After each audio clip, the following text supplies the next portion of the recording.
I'm Alison, I'm a project manager. I've been living in Bristol for about 20 years. Umit Sucu was convicted of fraud. One of them was for treatment for his mother, which was false, and the other was to pay some fines that customs in Heathrow had supposedly charged him with, which was false. So he pleaded guilty to those as they could be proven. That totaled to about 14,000, but in reality I lent him about 25,000 for a supposed breast cancer operation, which he very convincingly led me to believe was true.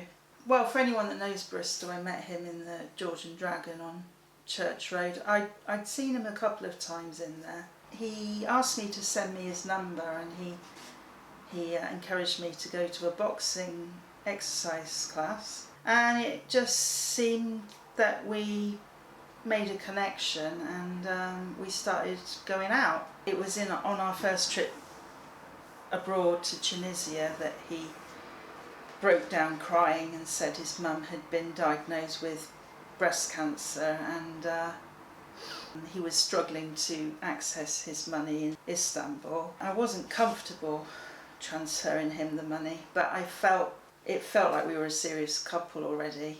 I felt it was almost my duty to help him, and he kept promising, that this money was coming back to me.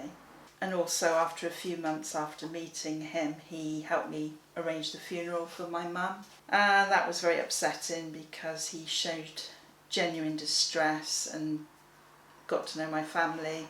He even kissed my mum in a coffin, so it's very upsetting to not know if any of that was genuine. He then continued to lie to me to extract money from me. I had already suspected him, if I'm being honest, but I couldn't figure out how on earth I was going to retrieve my money. So I spoke to his first wife, and she told me that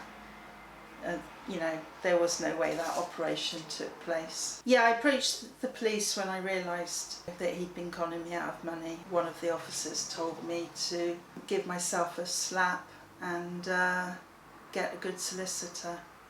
Fortunately, this was looked into, and another officer took my case on, and it's led to a successful conviction. Just want to let people, be aware that these kinds of con artists start off small. They ask for a small amount of money to see if you're willing to lend them money, and set up a bank transaction between yourselves, and then they take a chance and then ask you for a slightly higher amount. And as you know, it doesn't take long to fall for someone sometimes, so after a few months the stories continue.